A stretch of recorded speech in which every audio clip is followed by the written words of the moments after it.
नमस्ते students and aspirants, welcome. आज हम इंडियन इकोनॉमी का एक बहुत ही इंपॉर्टेंट टॉपिक डिस्कस करने वाले हैं, इंडिया की इकोनॉमिक प्लानिंग की कहानी। हम सफर शुरू करेंगे 5 ईयर प्लान्स के दौर से और देखेंगे कि आज के नीति आयोग तक हम कैसे पहुंचे। चलिए शुरू करते हैं। सोचिए 1947 में जब इंडिया आजाद हुआ तो सबसे बड़ा सवाल क्या था?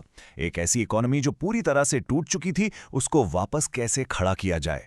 करोड़ों लोगों को गरीबी से निकालने के लिए देश कौन सा रास्ता चुने? यही वो सवाल है जिसका जवाब आज हम ढूंढेंगे। तो ये है आज का हमारा रोड मैप। सबसे पहले हम 5 ईयर प्लान्स की शुरुआत देखेंगे, फिर कुछ इंपॉर्टेंट शुरुआती प्लान्स को समझेंगे। उसके बाद हम जानेंगे कि प्लानिंग कमीशन को क्यों बंद करना पड़ा, और फिर फाइनली नीति आयोग के नए दौर और उसके काम करने के तरीके को डिटेल में एक्सप्लोर करेंगे। तो चलिए शुरू करते हैं पहले चैप्टर से।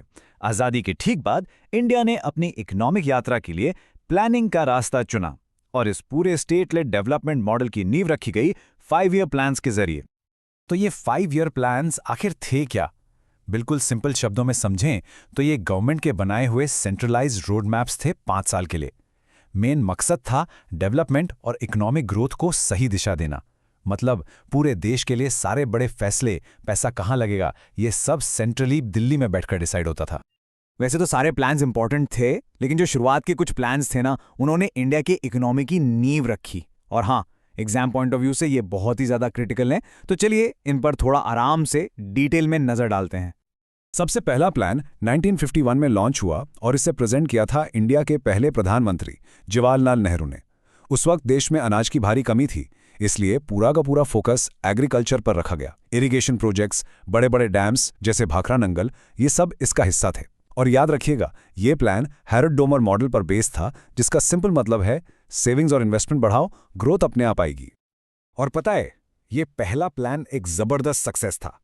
टारगेट रखा गया था 2.1% ग्रोथ का, लेकिन हमने अचीव किया 3.6%। सोच के देखिए, एक नए नए आजाद हुए देश के लिए ये कितनी बड़ी और पॉजिटिव शुरुआत थी। इससे सेंट्रल प्लानिंग के आइडिया में लोगों का भरोसा और भी बढ़ गया। अब पहले प्लान की सक्सेस के बाद फोकस में एक बड़ा बदलाव आया। सेकंड प्लान ने रैपिड इंडस्ट्रियलाइजेशन पर जोर दिया, मतलब भारी उद्योगों पर। पब्लिक सेक्टर को बढ़ावा दिया गया। और इस प्लान के पीछे जिनका दिमाग था, वो थे मशहूर स्टैटिस्टिशियन पीसी महालनोबिस। इसलिए इस मॉडल को महालनोबिस मॉडल भी कहते हैं। ये नाम जरूर याद रखिएगा, एग्जाम के लिए अति इंपॉर्टेंट है। और जैसा कि आप देख सकते हैं, ये इन्फॉर्मेशन हम ऑथेंटिक सोर्सेज और नोट से आपके लिए लाते हैं। चलिए आगे बढ़ते हैं। चलिए अब थोड़ा आगे चलते हैं, सीधा 5 ईयर प्लान पर। यहाँ फोकस एक बार फिर से बदला। अब जोर था सोशल इश्यूज पर, रोजगार बढ़ाना और सबसे इंपॉर्टेंट गरीबी मिटाना। यही वो प्लान था जिसमें प्राइम मिनिस्टर इंदिरा गांधी के लीडरशिप में मशहूर नारा दिया गया, गरीबी हटाओ। तो ये 5 ईयर प्लान्स का सिलसिला कई दशकों तक चलता रहा, लेकिन आखिरकार एक समय आया जब पूरे प्लानिंग कमीशन को ही बंद करना पड़ा। सवाल उठता है कि आखिर इतना बड़ा बदलाव क्यों जरूरी हो गया था? हाँ, यही है आखिरी अहम सवाल। एक ऐसा सिस्टम जो 60 साल से इंडिया की इकोनॉमिक पॉलिसी की नींव था, उसे अचानक क्यों खत्म कर दिया गया? चलिए इसके कारणों को एक एक करके समझते हैं। इसके पीछे कई कारण थे। एक सबसे बड़ी आलोचना थी इसका टॉप डाउन अप्रोच, मतलब दिल्ली में बैठे लोग पूरे देश के लिए एक ही जैसा प्लान बना देते थे। राज्यों से कोई खास सलाह नहीं ली जाती थी। इससे ना सिर्फ स्टेट्स की जरूरतें इग्नोर होती थी, बल्कि हमारे फेडरल स्ट्रक्चर को भी कमजोर करती थी। धीरे धीरे ये सिस्टम ब्यूरोक्रेटिक और रिजिड हो गया।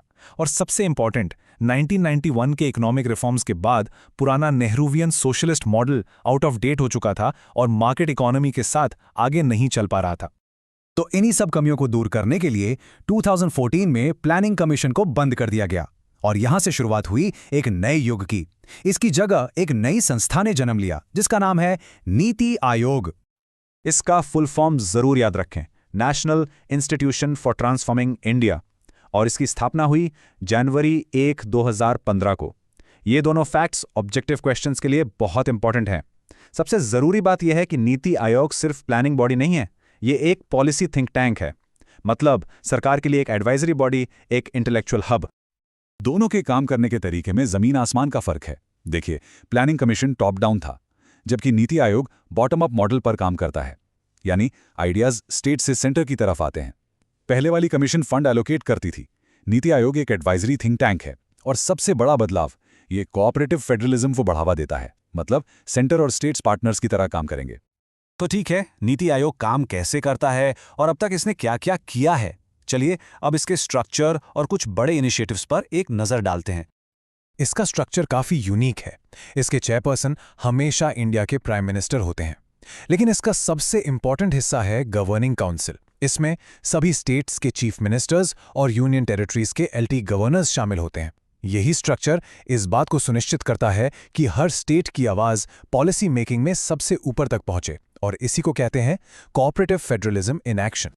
नीति आयोग ने कई इंपॉर्टेंट इनिशिएटिव्स लॉन्च किए हैं, जैसे एस्पिरेशनल डिस्ट्रिक्ट्स प्रोग्राम, जिसका मकसद देश के सबसे पिछड़े जिलों का तेजी से विकास करना है। अटल इनोवेशन मिशन स्कूल्स और कॉलेजेस में इनोवेशन को बढ़ावा दे रहा है। ये एसडीजी इंडिया इंडेक्स भी जारी करता है, जिससे पता चलता है कि स्टेट्स सस्टेनेबल डेवलपमेंट गोल्स पर कैसा परफॉर्म कर रहे हैं। और ये सारी कोशिशें एक ही बड़े मकसद से जुड़ी हैं, विकसित भारत एट 2047 का विजन। तो आखिर में सवाल यही रह जाता है, क्या ये नया मॉडल, नीति आयोग की ये नई सोच सच में इंडिया को अमृतकाल के सपने को साकार करने में मदद कर पाएगी? क्या हम 2047 तक एक डेवलप्ड नेशन बन पाएंगे? इसका जवाब तो आने वाला वक्त ही देगा। अगर आपको ये वीडियो हेल्पफुल लगी हो तो लाइक, शेयर और सब्सक्राइब करना ना भूलें, और कमेंट करके बताएं अगर आप किसी स्पेसिफिक टॉपिक पे वीडियो चाहते हैं।